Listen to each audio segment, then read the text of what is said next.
Good morning and welcome to this episode of the How to Choose Happiness show, where we teach you how to claim your power to create your life in just exactly the way you want to. I'm your host, Lauren Foster, and as per often up until now, having some technical issues. I refuse to let things like this upset me. But I scheduled this for today, I thought, but it was actually scheduled for Thursday. So we'll give everybody a minute to join us, and we're starting our month on money. And, we toyed around with the name. We're like, do we call it abundance or do we call it money? No, we call it money because one of the big lessons that we're going to teach is that money is good. Money is just energy. Money is just the currency that we use to place value on goods and services and to, make our way through this time that we're spending on earth. So a lot of us were brought up with a lot of disempowering ideas about money. And now we have that mindset, that set point about money that we must change in order to change the quantity in our bank account. So that's kind of what we're going to talk about. We're going to start out today talking about your mindset set point around money and wealth and riches and success and all of those things. So, but before we do, let's do some housekeeping. Our free gift for this month, for now, I'm going to create an empowerment, an abundance, if you will, a money mindset meditation for you. So that's what's in the works for me to create for you. And in the meantime, our free gift is our empowerment through journaling. So we use this tool in every area of our lives. So if you go back and you look at it, go and download the worksheet that walks you through these 5 simple steps of how to create your days on purpose. And you'll see how you can apply each of these things to your money mindset if this is what you're working on. If one of your dreams and wishes and goals is to create more wealth in your life, then how can these 5 steps that are in the journaling exercise apply to you? So the first one is your magic orchid. I read a thing, I can't remember where it was, but it was about if you have $1 in your pocket, a roof over your head, or these very basic things, that you are ahead of 70, 80, 90% of the world. So basically to say that no matter how bad you think you are doing financially, there's so many people that have it so much worse. And that's not usually a way that we look at things, but you can always find things about your financial situation to be grateful for. And this is so important, my friends, because guess what? Nearly 70% of Americans report losing sleep over financial worries. And this is not just this is in every income bracket. So even people who are earning $100,000 or more a year are still having money worries. So it's not about the amount. It's about your relationship with your money and your actions around your money and what your beliefs are. And being able to reframe your beliefs so that they are empowering and not limiting. And so that you are developing the courage and the confidence to know that you can figure out how to get past any financial issues that you have in your life, no matter what, and that you can get yourself in a place where these don't worry you. These are just challenges that, like we talked about in the month on stress, if you're having financial shortfalls, what is there to learn? What are things that you can do? How can you grow into a vessel large enough to include all the riches that you want for your life? So let me know that you're here. It's easy. Just pop a 1 in the comments if you're watching live. And I'm trying to learn the technology and paying attention to who's here, but sometimes that gets lost to me. But Tammy is here, and now Allison is here as well to interact with you guys and share your questions and things like that. So let us know if you're here live by giving us a 1. And if you're watching the replay, say 2. And then this also helps me know when and where what you're watching, so that if we decide to, we can adjust the time so that more of the people who actually are listening to this content and using it to enrich their lives can have it at a more convenient time, so you can be here with us live. So 1 if you're live, 2 if you're watching the recording. So abundance and money. There's a reason why that old cliche, and actually it's a verse in the Bible, that the rich get richer and the poor get poorer. This is a true statement. And the reason is that for whatever reason, rich people have a wealth mindset. Some of them were born into wealth and so therefore are used to and expecting wealth. But for the most part, most of the really rich people that you see that are making their way in the world, they come from humble beginnings. They taught themselves to figure out how to change the way that they look at money, and they set goals for themselves, and they didn't let anything stop them from reaching those goals. Now, this is a good time to put in some clarity about what we're teaching here at Be Happy First. So what we mean by Be Happy First is that you attract what you are. So if you can get yourself in the vibration of wealth, you will attract wealth. And sometimes people get confused. They're like, oh, well, I'm thinking about money and I'm being positive. Where's my money? Well, the action part that comes after this is so very, very important. You can't just think wealthy thoughts and then sit on your couch and money falls in your lap. It's, I guess there are rare occasions that you win the lottery or something like that, but in almost every case when that happens, you go back to the mindset that you had before. And I have some personal stories from my own life to tell you to demonstrate this, but this is a spiral universe. So the wealthy are getting wealthier because that's the way they're spiraling, with their thoughts and with their intentions and with their attention and expectation. And poor people poor is in the eye of the beholder. If Donald Trump had $1 million, he would consider himself poor. So it's all in your perspective. But if you're in a lack mindset of I don't have enough, I can't afford the things that I want and need, then that spirals in the other direction. So the rich do become richer and the poor do become poorer. But the good news is you can change your mindset. You can change that set point by setting that intention every single day and changing the way that you look at things. So how do you know if you have a poverty mindset? Well, if you're laying awake at night worrying about money, you have a poverty mindset. How do you know if you are coming at your financial wishes and dreams and goals from a lack perspective? Well, it's that you're not meeting them, and you're not, and I don't mean to be mean to anybody, and I don't want anybody to cast any aspersions on themselves or be mad at yourself or place blame in any way, form, or fashion. What I want you to do is go, okay, I'm creating my world in every way, including my bank account, and so I'm going to feel empowered by that, and I'm going to take back my power to create in this area, and it all starts around your mindset. So we say mindset, we say set point, we say thermostat. Your brain, your being, your belief system is set at a certain amount of money, and only you know what that is. So all throughout my career, I had a series of spectacular successes followed by even more spectacular failures.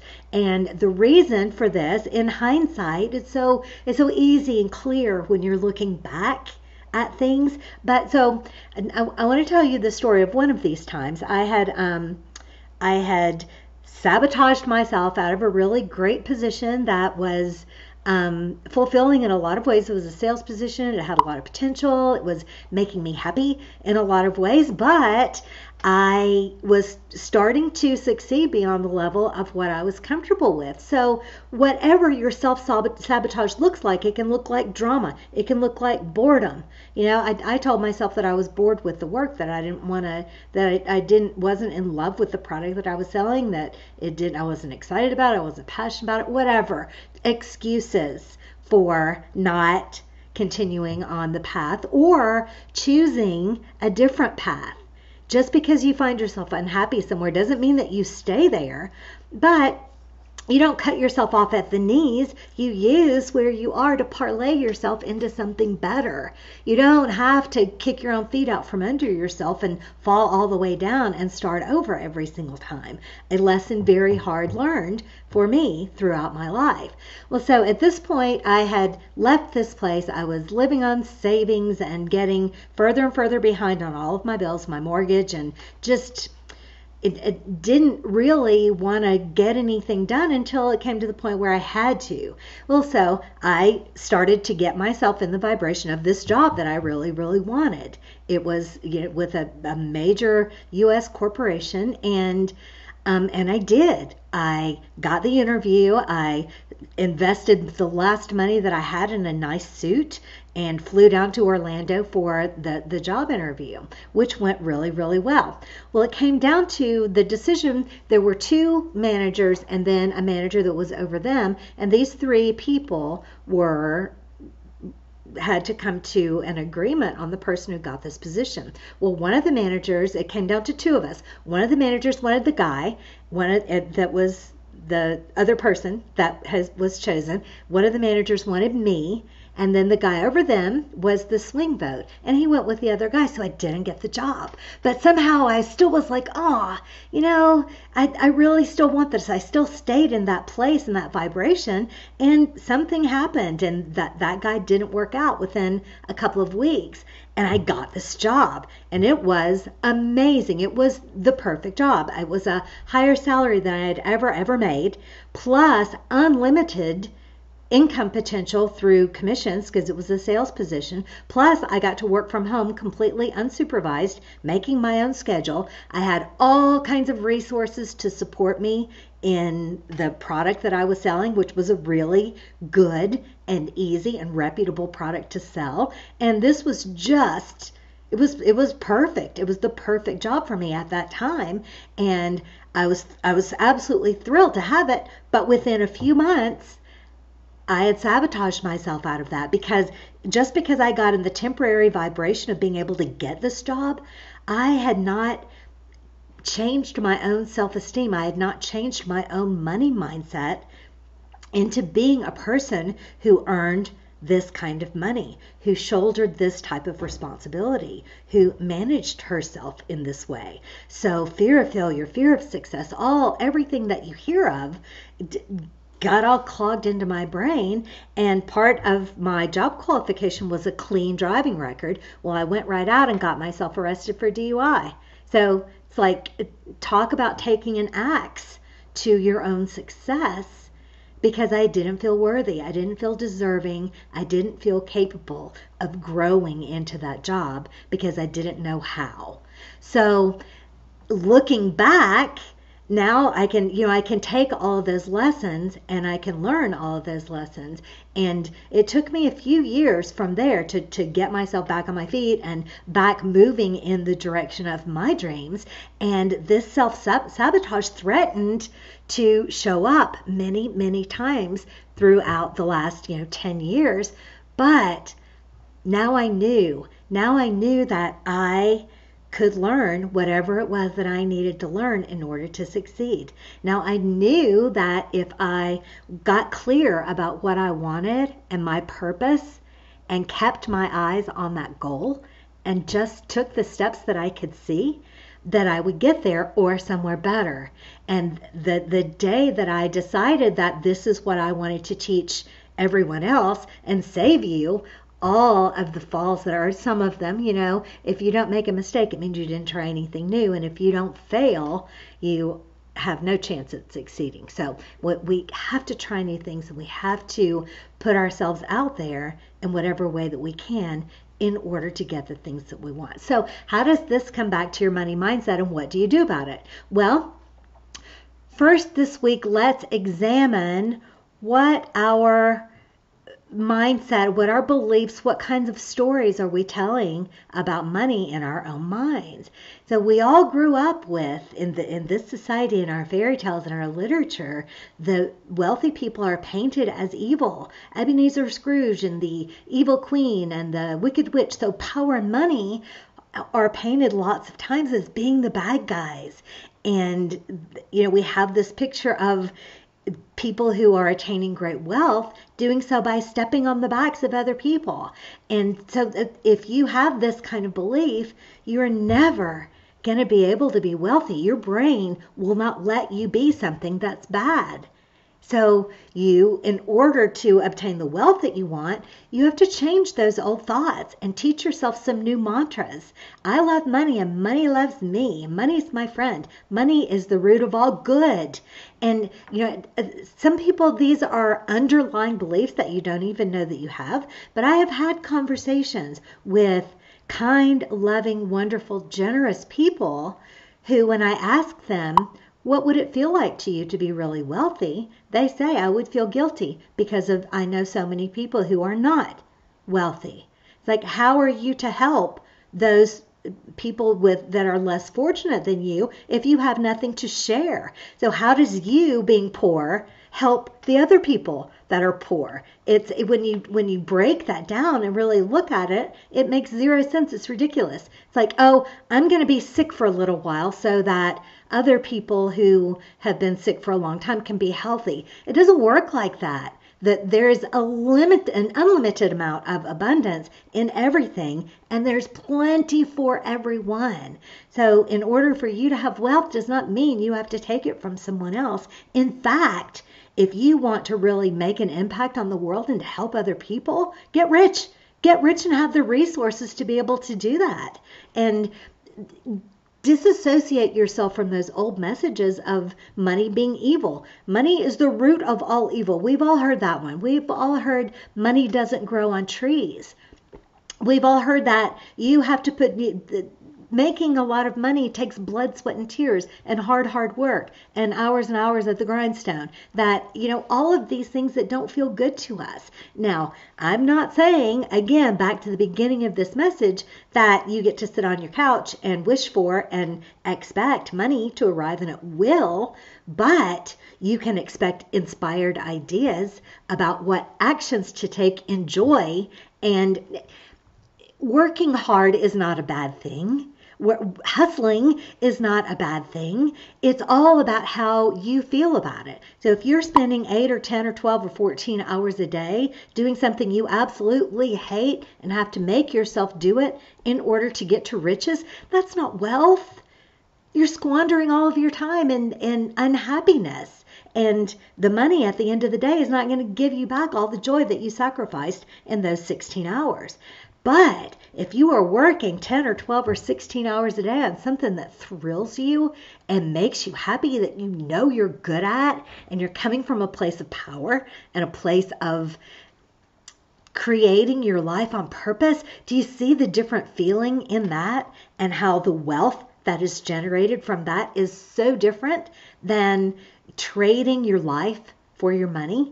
So another big thing that's taught to us here in the United States is you work hard and all your life, and then so that you can be happy in your old age, so that you can retire, so that you can enjoy the fruits of all those years of labor. So we want to undo that too. You don't have to wait. You get to have an awesome, amazing, fun, adventurous, gentle, laid back, relaxed, whatever you want your life to look like now that makes your heart sing, and plenty of money. You don't have to choose between your career and your family, or your bank account and your health. Another thing, a lot of us are working so hard for money that we're sacrificing our health, and then we have to spend all of our money to try to get back our health. Let's not do that. Let's decide we're going to have it all right now. We're going to have the money and the success and the love and the joy and the fun in our lives starting in this very moment today. So change your mindset about money. Disabuse yourself of all those old notions that money is bad, and learn to have a healthy love and respect for your money. So, ask yourself this. I bank at a credit union, so we often get these random dividends deposited into our savings account. And, sometimes it's a penny, sometimes it's 7 cents, sometimes it's $80, and it's even been over $100 before. I have a great credit union. And so how do you look at that 7 cents? You're like, yes, 7 cents that I did not expect or plan for or do anything for just arrived in my bank account. And that's awesome and fun and joyous.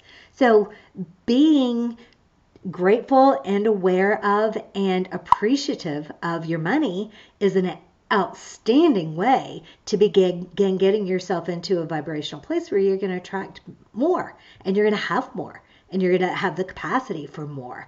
I believe it was maybe T. Harv Eker. He's one of my new favorite money teachers, but he talks about how people say, oh, money's not important. I don't really care about money. Well, what if you said that to your best friend? Would your best friend want to come around you anymore? Would your best friend want to be with someone who thinks they're not important or doesn't care about them? No. And the energy of money is the same. So if you're saying, I don't care about money and money is not important, guess what? You're not going to get any of it. So building your mindset. Now, I'm teaching all these things and I'm believing all of these things. Am I a millionaire yet? No, I'm doing the same work as you. I am slowly but surely adjusting my mindset and convincing myself that I can create in the world in the way that I want to create and be rewarded richly for it, monetarily and through satisfaction and through being able to help 1 million people have amazing lives, which is another goal of mine. So am I going to say, no, money's not important to me, I just want to help 1 million people? No, I'm going to do both. I'm going to help 1 million people live in joy and success and wealth and health and happiness and creating their lives on purpose. And I'm going to generate a whole lot of money doing it. And in my other businesses that you can have more than one way that you move and create and work and build in the world. Don't limit yourself. Decide what it is that you want. Decide that you are going to go for it. You're going to take whatever steps that you can see, no matter what. Even if you don't know if that step is going to make you somewhere, take you somewhere, use your faith. Have faith that if you take the next step that you can see, then the next steps will be revealed to you. It's just like driving your car in the dark all the way across the country. You can't see where you're going to wind up. You can only see what's right in front of you. But if you grab your courage, grab your bravery, grab your faith, and take those steps, then the next steps will be revealed. So we're going to be back here on Thursday at 11:30 Eastern Time. I'm going to pop in here and see if there are comments that I can also look over here and see if there are comments. I'm not certain. I love money, money loves me. Tammy is awesome at this. So, we're going to be back on Thursday at 11:30. We're going to talk about money all month long. So if you have money questions, if you have ideas around how to create money, anything that you have to offer or ask on this topic, we so want to hear from you. We're building a community here. We're building a tribe of people who are supporting one another and standing for one another, believing in each other, and adding the weight and the strength of our own power to the collective so that we can all be rich and healthy and wealthy and wise. All right, so until Thursday, remember that happiness is a choice and you can always choose to be happy first. I'll see you then.